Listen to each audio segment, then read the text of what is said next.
Boa noite, irmãos. Como o Thiago falou, a gente vai dar continuidade ao livro de Jonas.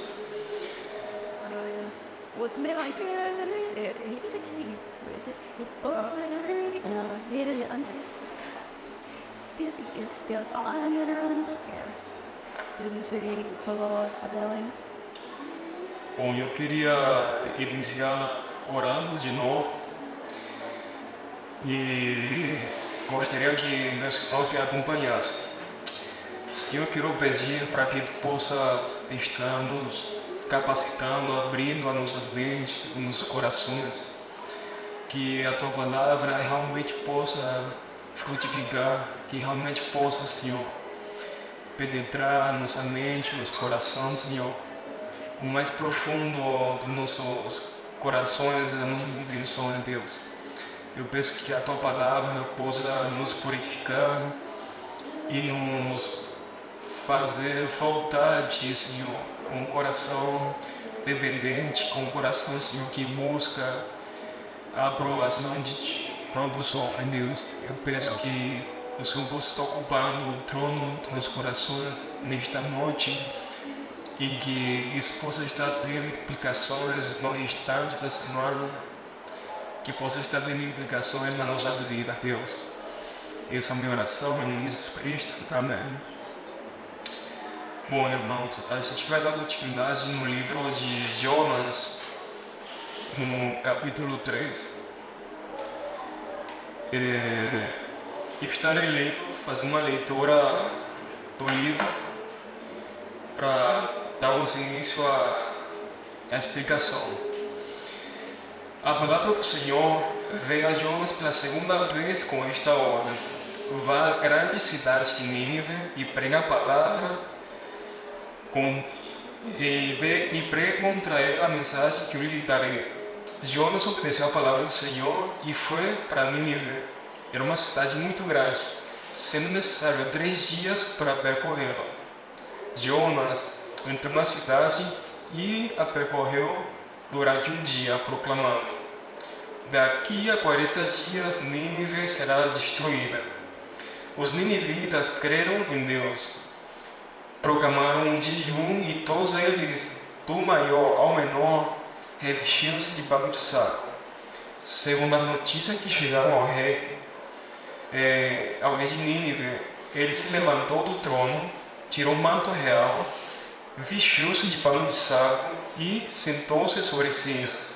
Então fez uma proclamação em Nínive, por decreto do rei e de seus nobres: não é permitido a nenhum homem ou animal, boi, ovelhas, provar coisa alguma, não coma nem beba, cubras e pano de saco, homens e animais, e todos clamem a Deus com todas as suas forças, deixem os seus maus caminhos e a violência.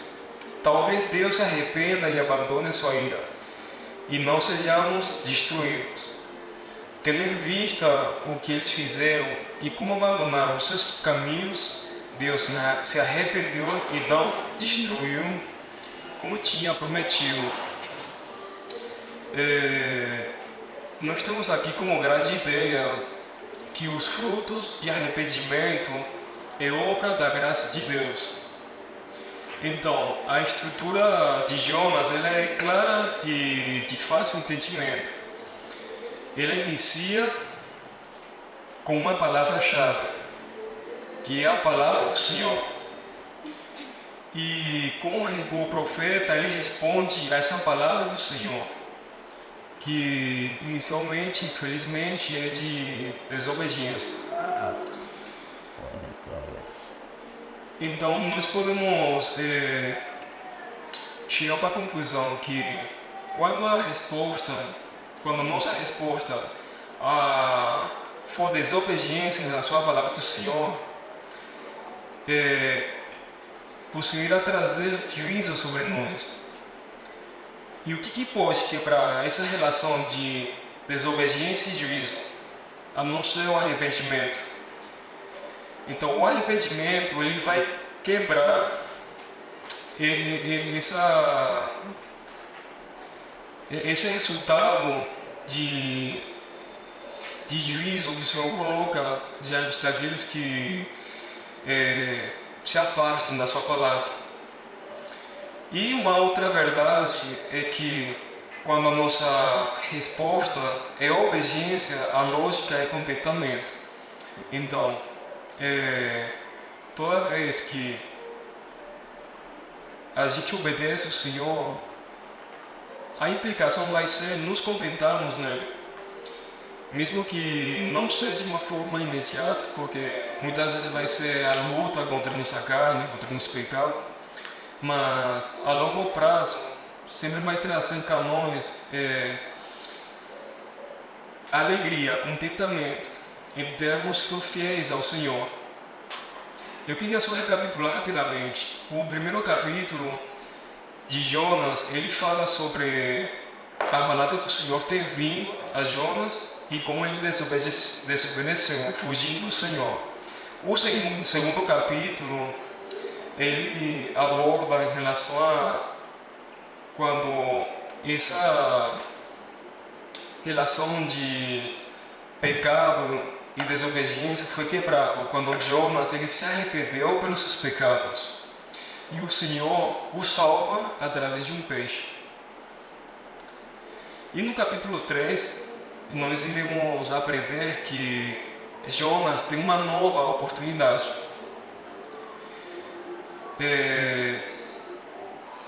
Então nós temos iremos estudar como o Senhor é bondoso ao dar uma oportunidade àquele servo que fugiu daquela responsabilidade que o Senhor tinha dado para ele. E é o primeiro ponto, na verdade, que diz que o arrependimento conduz o homem a obedecer ao chamado do Senhor. É interessante que aqui inicia a palavra do Senhor veio a Jonas pela segunda vez. Essa segunda vez é essa segunda oportunidade que ele recebe, sendo que o Senhor não tinha mudado em nenhum momento, ele não tinha alterado a sua vontade de que a palavra fosse pregada contra Nínive. Eu queria só fazer aqui um parênteses rapidamente para nós tentarmos lembrar alguns atributos que temos aprendido em relação ao Senhor nesses dois capítulos.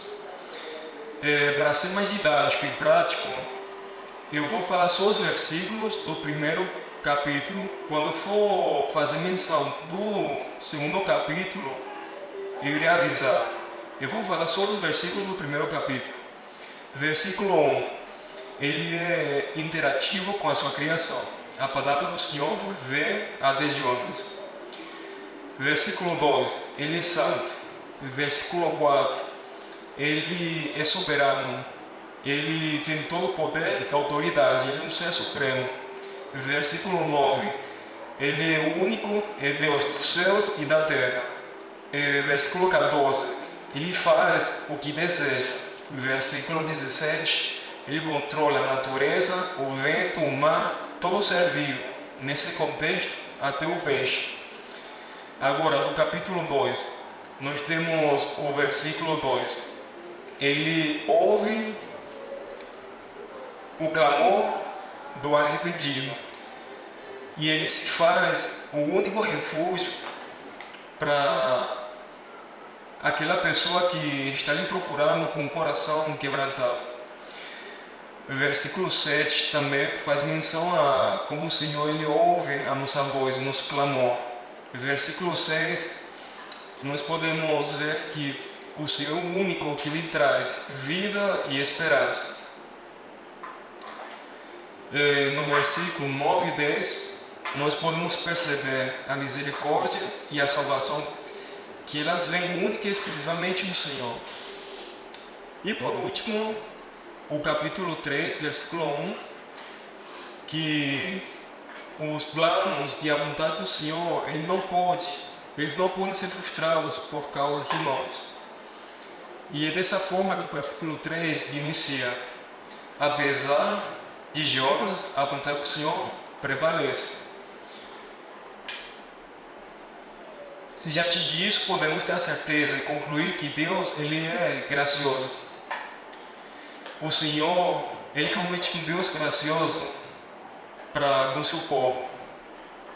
Diante do coração arrependido. Então, é muito importante enfatizar que a graça do Senhor, essa graça salvífica, essa graça que perdoa, ela vem partindo de coração arrependido. Não tem como o perdão do Senhor vir até nós com o coração endurecido. Então, o capítulo 3, como eu já falei repetidas vezes, ele vai trazer como o Senhor foi bondoso para com Jonas e deu essa oportunidade para ele. Quando ele diz que veio pela segunda vez, a gente tem que lembrar dessa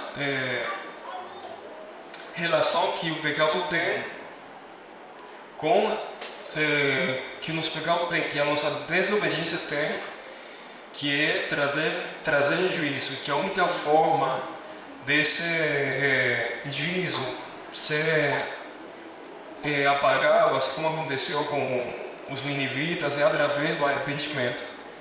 Deus sempre toma a iniciativa em nos salvar, nos busca como ovelhas perdidas ou desobedientes. Eu e vocês sabemos que a nossa natureza é fugir da palavra do Senhor. Essa verdade é clara. Para mim, pessoalmente, nas minhas experiências, essa verdade é clara também, historicamente. Nós podemos estudar e ver como um homem constantemente busca fugir dos princípios do Senhor, se afastar da sua palavra. E também temos essa verdade na Bíblia. Homens que fugiram da presença do Senhor. E para não ir muito longe, eu posso aqui ler rapidamente alguns homens que infelizmente se depararam com essa verdade nas suas vidas. Pelo menos Abraão ele fugiu do Egito, onde mentiu sobre a sua esposa, mas o Senhor lhe perdoou e lhe deu uma outra oportunidade. Encontramos em Gênesis 12. Jacó ele mentiu para o seu pai Isaac, mas Deus restaurou Jacó e usou para edificar a nação de Israel. Moisés matou um homem. Embora ele tenha tido a intenção de defender o seu colega, mesmo assim ele fugiu dos princípios do Senhor nesse momento. E o Senhor de novo, ele foi misericordioso para com ele. E Deus o chamou para ser o líder do seu povo. E também temos Pedro. Pedro, ele negou o Senhor 3 vezes, mas Jesus perdoou o pecado dele e ainda lhe disse para segui-lo. Encontramos em Jó, capítulo 21, versículo 19. Então, é muito claro, através da nossa leitura, ver que Deus ele é um Deus gracioso. E que esta graça é aquela que nos capacita, é essa graça que nos leva ao arrependimento e que nos faz obedecer ao Senhor. Sem essa graça, nenhum desses homens, nem Jonas, nem eu, nem vocês irão conseguir obedecer ao Senhor. Sem essa graça, o arrependimento ele não pode acontecer nas nossas vidas, porque é somente o Senhor que causa isso em nós, o desejo de nos voltarmos para Ele, de lhe obedecermos. Então, é importante destacar que nós não obedecemos ao Senhor por natureza. A nossa natureza em si mesma ela é pecaminosa, ela é corrompida, ela é falha, ela se afasta do Senhor. Então, a nossa obediência a Ele não depende da nossa própria natureza. Como o vento e o mar, como o próprio peixe também. Eles obedeceram imediatamente ao Senhor. O vento e o mar obedeceram ao Senhor e Jonas fugiu do Senhor. Então, a nossa natureza ela é corrompida. E temos que reconhecer isso nas nossas vidas. Reconhecer que nosso coração ele é obstinado, que que nós precisamos clamar ao Senhor, assim como Jonas fez no capítulo 2, assim como Pedro ele chorou amargamente por ter negado Cristo. E temos que ter esse desejo nos corações de poder realmente buscar agradar ao Senhor. Temos que preferir rejeitar aliás, temos que preferir a rejeição dos homens, se for necessário, ou a possível desaprovação daquelas pessoas que amamos, mas não o conhecem. Precisamos buscar, em primeiro lugar, sermos aprovados pelo Senhor e aceitos por Deus. No versículo 3, vemos como é a atitude de alguém que se arrependeu dos seus pecados, como Jonas fez. E no versículo 3 do capítulo 3, ele diz assim: Jonas obedeceu a palavra do Senhor e foi para Nínive. Essa obediência, ela é fruto do arrependimento. Não tem como nós tentarmos obedecer ao Senhor com o coração obstinado. O arrependimento, ele vem primeiro, para logo podermos ter uma atitude de buscar o Senhor. E no versículo 4 é palpável, é muito visível. Eu vou ler para vocês. Jonas entrou na cidade e a percorreu durante um dia, proclamando: daqui a 40 dias Nínive será destruída. Então, essa ação que ele tomou faz parte do arrependimento dele. Assim como as obras da carne, quando falo obras da carne, falo da natureza própria de Jonas, fez com que ele fosse um mau testemunho para aqueles homens no barco. Ele nem se importou, ele estava descansando, ele estava dormindo. Ele, de certa forma, confrontaram Jonas. Eles estavam orando para qualquer Deus, mas eles estavam orando. Jonas estava dormindo. E assim como ele foi com mau testemunho, nesse momento, ele também mostrou seus frutos de arrependimento. No momento que ele foi para Nínive e comunicou aquilo que o Senhor queria que ele comunicasse. E o interessante é que Jonas ele não foi para pregar uma mensagem popular, queria agradar as pessoas. Ele foi para Nínive para proclamar uma mensagem impopular. Daqui a 40 dias Nínive será destruída. E eu creio, sinceramente, que esse é talvez um dos grandes problemas da igreja hoje em dia. Talvez esse seja um problema também do meu coração, de não saber lidar com essa impopularidade que a palavra do Senhor traz a seus servos, de que às vezes é muito mais fácil no nosso tempo, pagarmos um preço que a popularidade ela cobra. Infelizmente, pessoas estão dispostas a pagar o preço que for para se tornarem populares, seja nas redes sociais, seja por likes, seja da forma que for. Se a pessoa estiver numa plateia, tiver audiência, ele infelizmente vai negociar muitos princípios por ser alguém popular, que é totalmente contrário à palavra. A palavra não traz a nós popularidade, a não ser serviço, a não ser morrer para nós mesmos, a não ser amar uma família, a não ser se consagrar.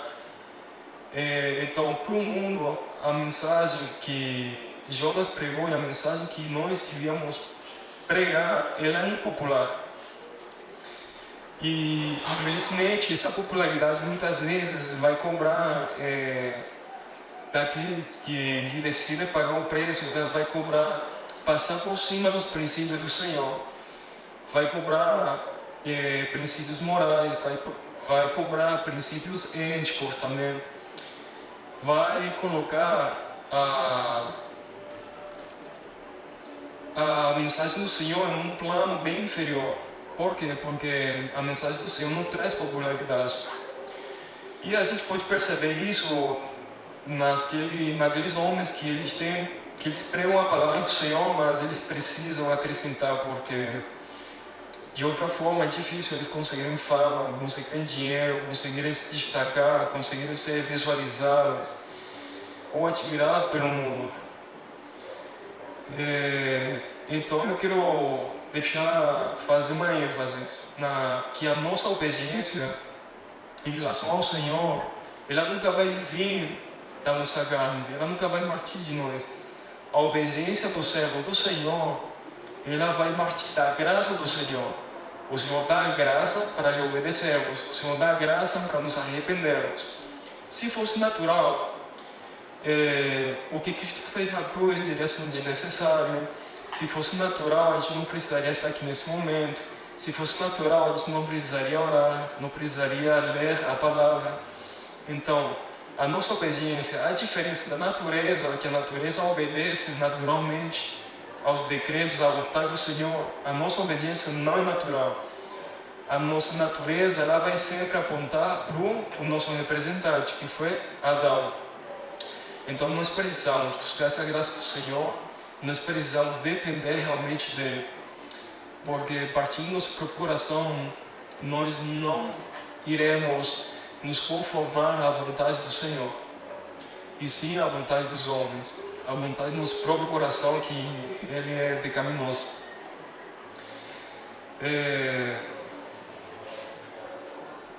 E eu me lembro de uma ilustração, na verdade, mas é prático, é algo pessoal. Eu me lembro claramente de uma pessoa, de uma sogra, né, para ser sincero, de uma sogra pedindo perdão para a ex-nora. E ela disse: perdão por tudo que eu fiz, só que sinto um pouco irônico, mas ela disse: perdão por tudo, mas saiba que eu não fiz nada. Perdão por tudo, mas saiba que eu não fiz nada. Aí vocês podem julgar se o arrependimento dela é verdadeiro, se o arrependimento dela foi sincero.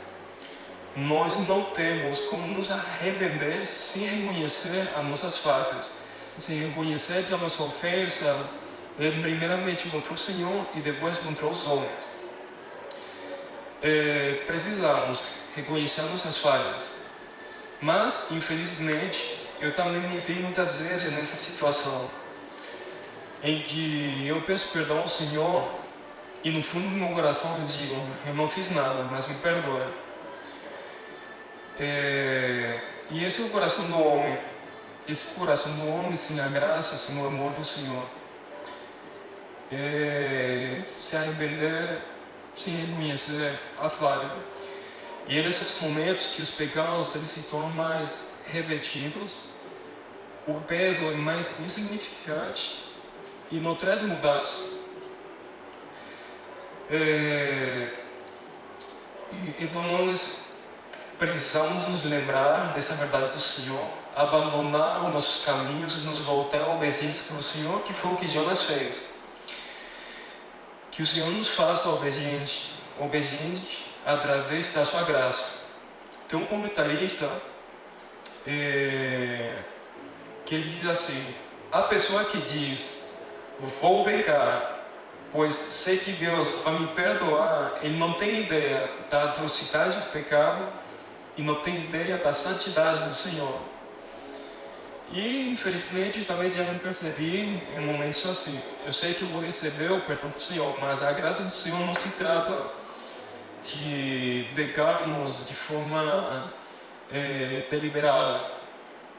Muito pelo contrário, foi a graça do Senhor que fez Jonas se voltar para o Senhor, se voltar em obediência e arrependimento.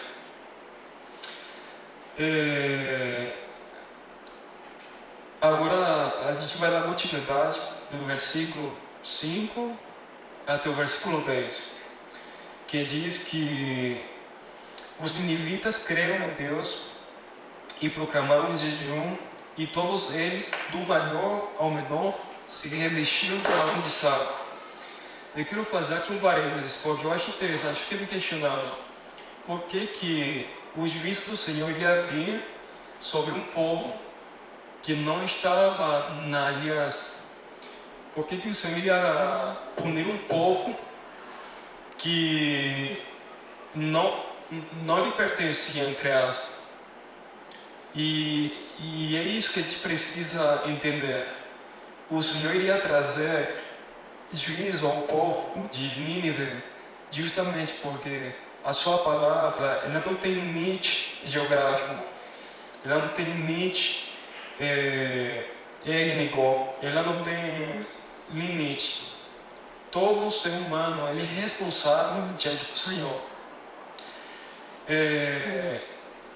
No direito é utilizado um termo que é vacância da lei, que é quando uma lei nova ela é instituída, mas ela não tem vigor ainda. Tem aquele período das pessoas se informarem, das pessoas ficarem sabendo sobre essa nova lei. Isso quer dizer que se um homem cometer algum crime, mas esse crime é considerado um crime partindo daquele novo decreto, ele vai ser poupado até aquela vacância da lei passar. Mas também tem um outro termo que ele diz que a justiça não perdoa, que dorme.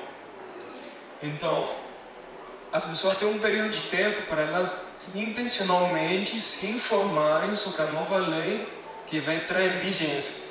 Se a pessoa cometer algum crime, e ela não vai poder utilizar a desculpa de que ela não sabia, ela vai responder à justiça por causa daquilo que ela cometeu.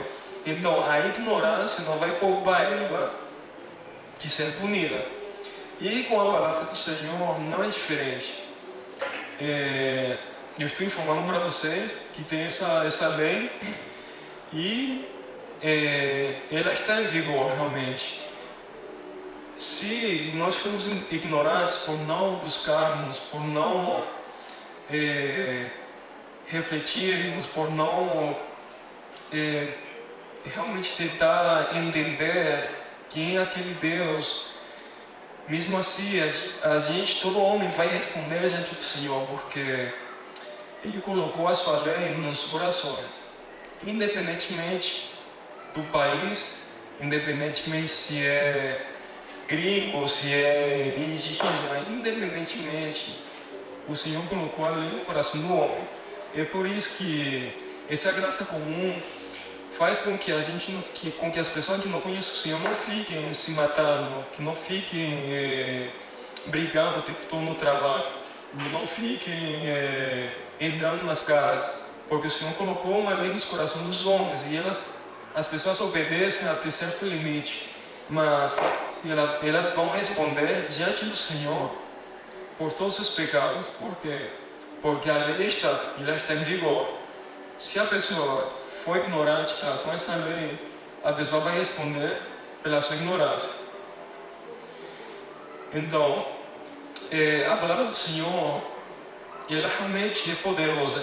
E eu trouxe para vocês o entendimento de por que o Senhor ia punir esse povo que não se encontrava na aliança. E porque nenhum homem é indesculpável diante do Senhor, né? Mas agora a gente vai continuar na nossa leitura de como que esses ninivitas querem o Senhor, e se esse arrependimento ele foi verdadeiro ou não.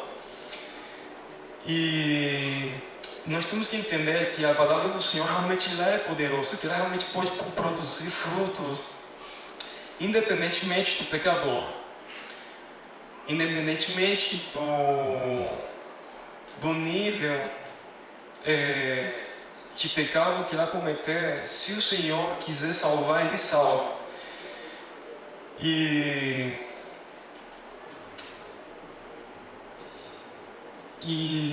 o Senhor, Ele pode fazer com que pessoas se voltem para Ele, assim como foi com Jonas. o próprio Jonas experimentou da graça do Senhor, e o povo de Nínive iria experimentar da graça do Senhor também. Pessoas poderiam dizer que Nínive não merecia, que Jonas merecia, mas pecado é pecado, e graça é graça também. Então não cabemos discutirmos.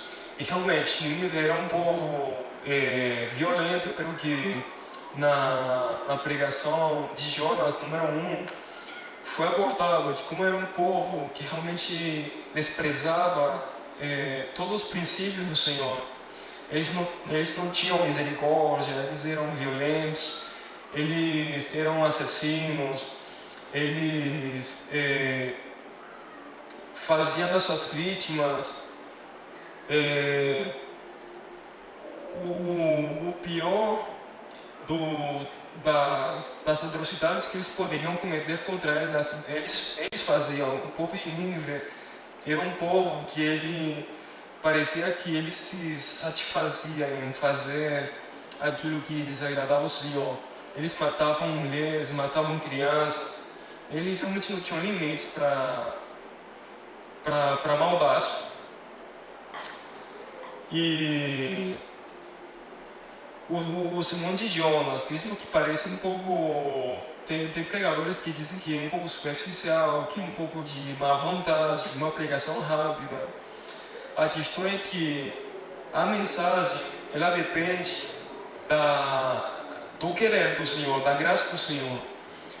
E, independentemente como Jonas poderia ter feito essa sua responsabilidade de pregar contra Nínive, o que o Senhor queria se cumpriu. E todos, absolutamente todos ouviram, desde o menor ao maior. Todos ouviram, seja por comentários, seja por fofoca, de alguma forma ou outra, todo mundo ficou sabendo do que aquele homem foi fazer em Nínive. E todos ficaram cientes de que juízo iria vir da parte do Senhor. Não sei quais eram os meios de comunicação naquela época, mas certamente, de uma forma ou outra, de forma direta ou indireta, todo o povo ficou ciente da vontade do Senhor. E a resposta à pregação de Jonas, ela foi imediata. Realmente foi inesperada aos olhos dos homens. A cidade inteira se converteu. Embora Jonas não tenha percorrido provavelmente toda ela, a palavra chegou a cada um dos seus habitantes. E agora vem aquela questão. Eles ouviram a palavra do Senhor, diz que todos eles se converteram ao Senhor, do maior ao menor. No versículo 6 diz: quando as notícias chegaram ao rei de Nínive, ele se levantou do trono, tirou um manto real, revestiu-se de pano de sangue e sentou-se sobre cinzas. Até o próprio rei, ele se humilhou diante do Senhor. O próprio rei reconheceu a autoridade daquele que realmente é rei. E estudos, e assim, tudo mostra que esse arrependimento ele foi verdadeiro, porque os ninivitas, eles ficaram extremamente tristes pelos seus pecados. Eles reconheceram, eles reconheceram os seus pecados, eles fizeram jejum, eles se humilharam, eles colocaram pano de saco, eles sentaram sobre cinzas. Então nós temos o reconhecimento do pecado, nós temos a tristeza pelo pecado, e nós temos atitudes que apontam para o arrependimento de verdade. A marca do verdadeiro arrependimento dos ninivitas foi unânime, desde o maior até o menor. Começou de cima para baixo, desde o rei até as crianças, desde os homens até os animais. Todos, absolutamente todos, buscavam o Senhor. E na cultura antiga, até os animais não comerem tinha um significado, que era o quê? O dono daquele animal está arrependido. O dono daquele animal está em profunda tristeza. Então, o animal fazia referência ao dono e tudo apontava para um arrependimento genuíno daquele povo. Toda a prepotência, toda a arrogância acabaram, mas um sinal de arrependimento. Nenhuma justificativa foi dada, nenhum tentou se desculpar diante do Senhor. Todo mundo reconheceu o seu pecado. E todos eles se prostraram, todos eles se humilharam diante do Senhor. O próprio rei trocou seus mantos reais por pano de saco e se sentou no chão, num meio de pó e de cinzas. A verdadeira conversão ela é evidenciada pelo arrependimento. Não há conversão genuína sem arrependimento.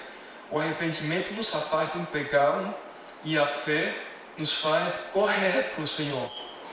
O pecado nos faz correr contra a direção do Senhor. O arrependimento nos faz correr em direção ao Senhor, em direção a Deus. Pelo arrependimento, o homem ele foge, mas ele não foge mais do Senhor. Ele foge do pecado, ele foge da ira do Senhor. Através da fé, corre para a graça. Através da fé, ele é conduzido a fazer boas obras dignas de arrependimento. O povo ninivita creu em Deus e imediatamente se humilhou. Os marinheiros pagãos, eles foram um exemplo de Jonas, como eu tinha falado anteriormente. Jonas não tem orado, Jonas não tem se importado. E Jonas, ele experimentou a graça, ele foi constrangido, ele foi experimentando o trabalho do Senhor, ele se voltou com o coração quebrantado ao Senhor. No capítulo 2, ele orou ao Senhor, o Senhor socorreu ele. E da mesma forma como Jonas tinha se arrependido, o povo de Nínive estava experimentando o verdadeiro arrependimento. Esse arrependimento que implicava se humilhar, procurar a Cristo, implica necessariamente em transformação. Não tem como o homem se arrepender e continuar nas práticas do pecado. O homem, quando se arrepende, ele tem fruto de arrependimento. Ele não vai mudar de uma hora para outra, ele não vai entrar de efeito micro-ondas, se arrepender um homem que nunca mais comete pecado, não. Não trabalhar, mas esse trabalhar constante, ele é visto, ele é real. As pessoas podem observar o trabalhar do Senhor através do verdadeiro arrependimento.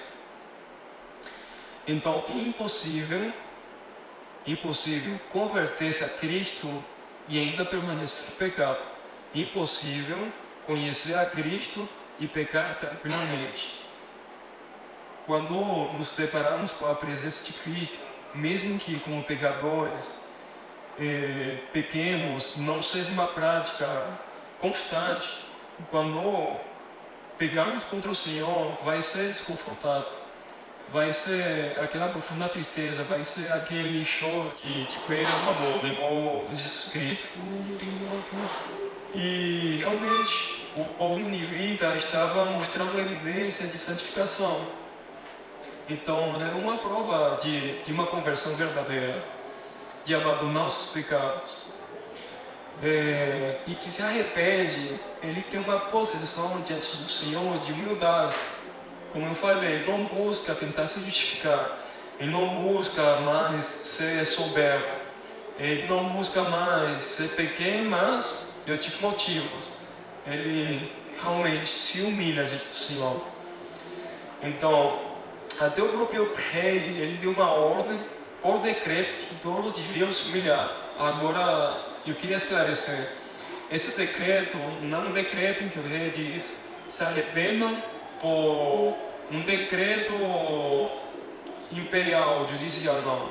Ele somente estava reafirmando aquilo que estava acontecendo. E talvez de uma forma ou outra tentar de espalhar a mensagem de Jonas.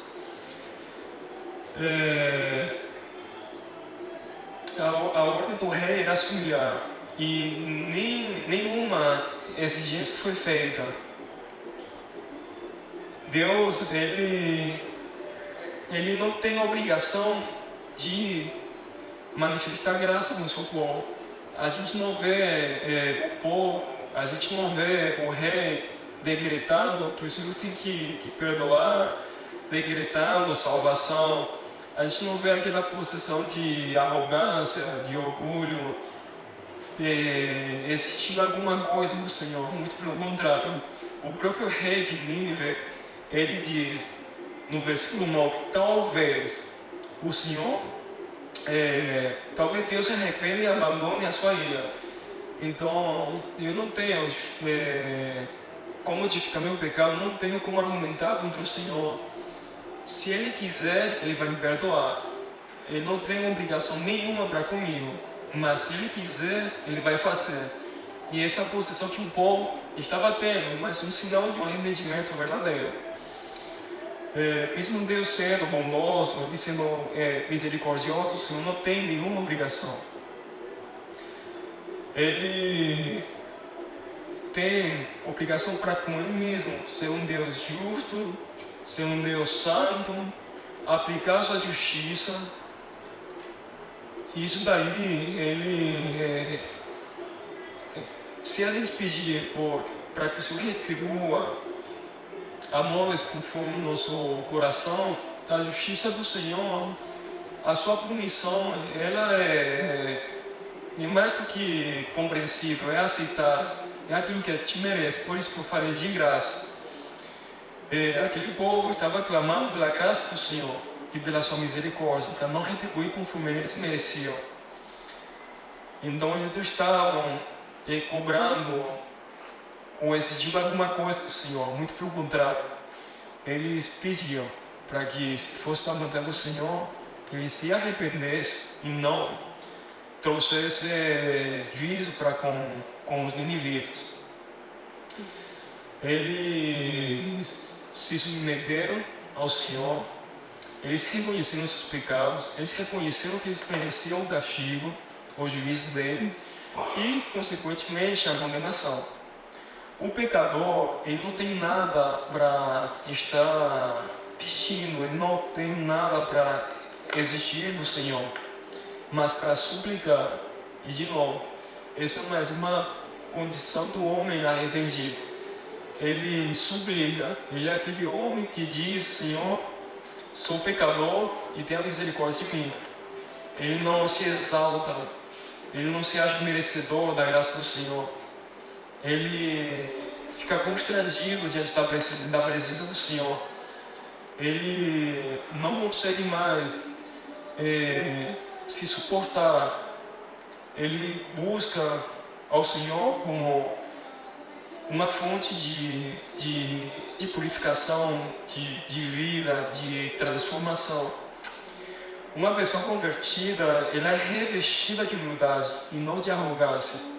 Alguém que se arrependeu e continua com arrogância, aquele arrependimento, ele é questionável.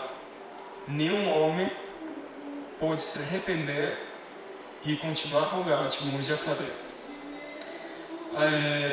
Agora o versículo 10, que é o último versículo, diz: tendo em vista o que eles fizeram e como abandonaram os seus pecados, os seus maus caminhos, Deus se arrependeu e não destruiu como tinha ameaçado. Eu queria só esclarecer, porque nós sabemos que Deus ele não se arrepende.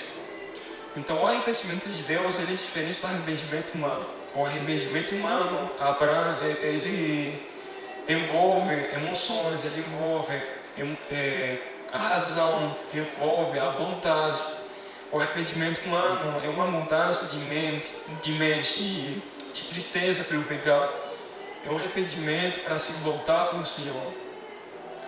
O arrependimento é saber que o pecado ele é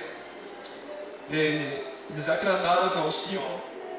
O arrependimento é saber que devemos abandonar práticas pecaminosas, voltar para a presença do Senhor. E é por isso que Deus não tem como ele se arrepender.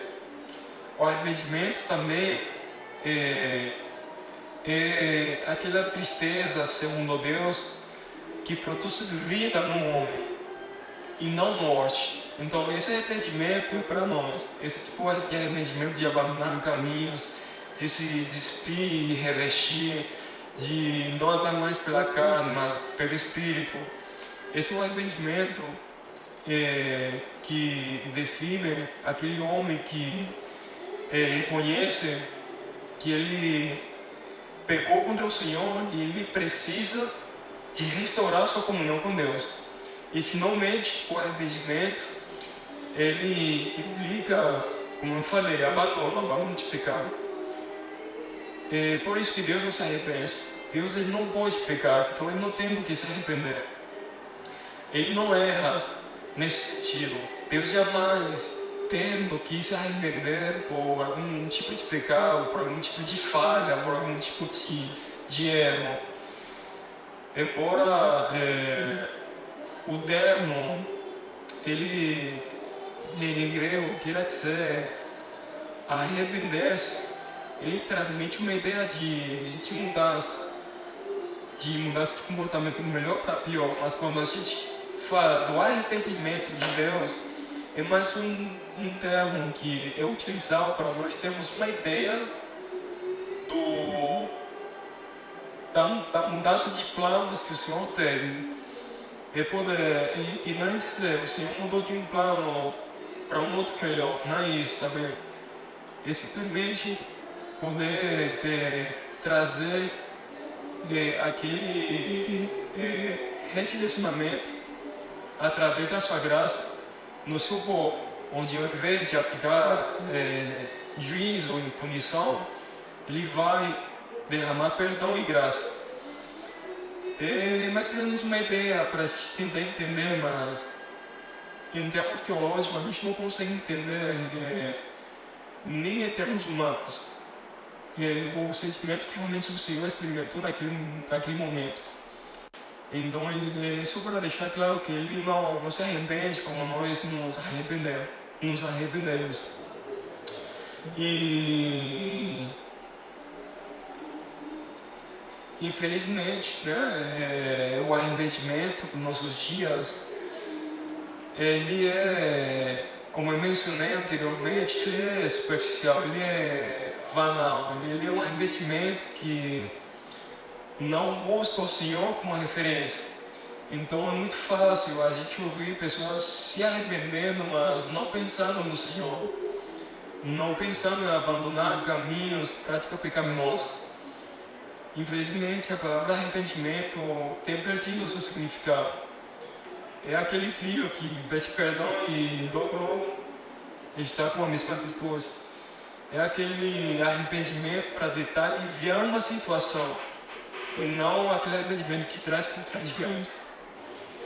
E bom, para concluir, meus irmãos, eu queria dizer que o mesmo Deus que se irou contra a malícia da cidade de Nínive também demonstrou a sua compaixão, pois moveu os céus e terra literalmente para enviar um profeta.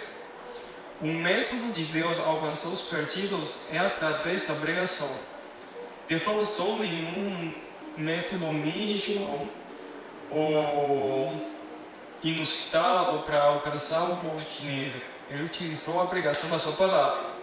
E ele enviou um profeta, o profeta Jonas, com a ordem de anunciar a sua palavra àquele povo.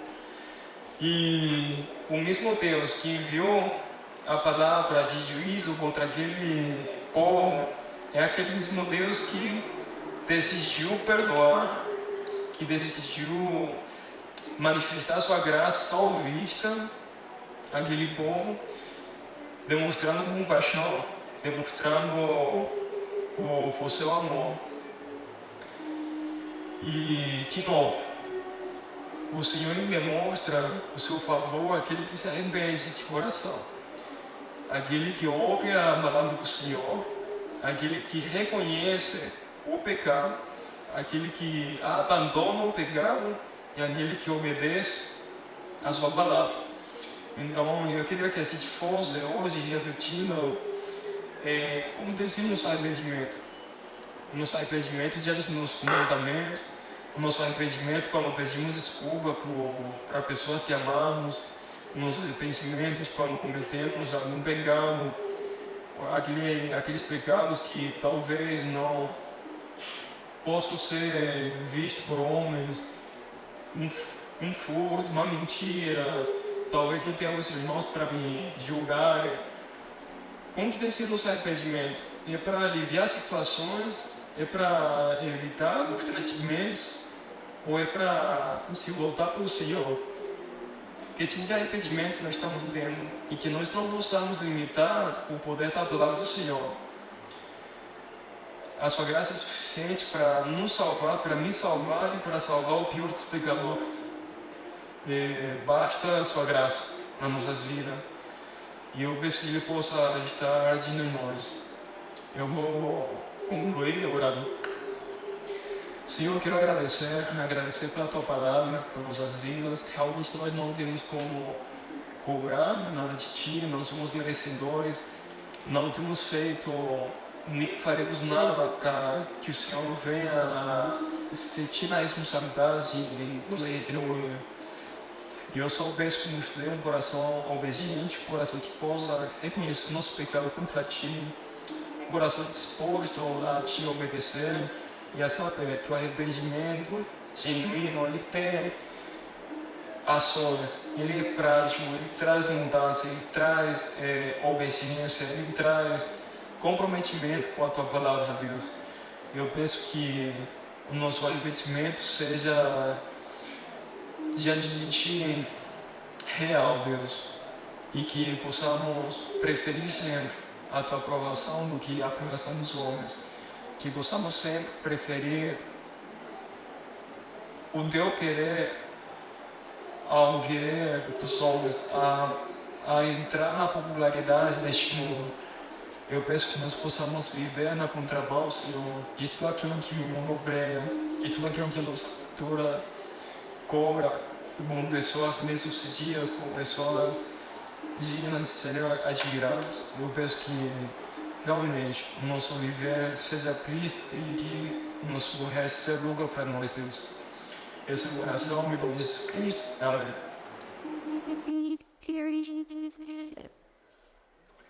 Muito obrigado.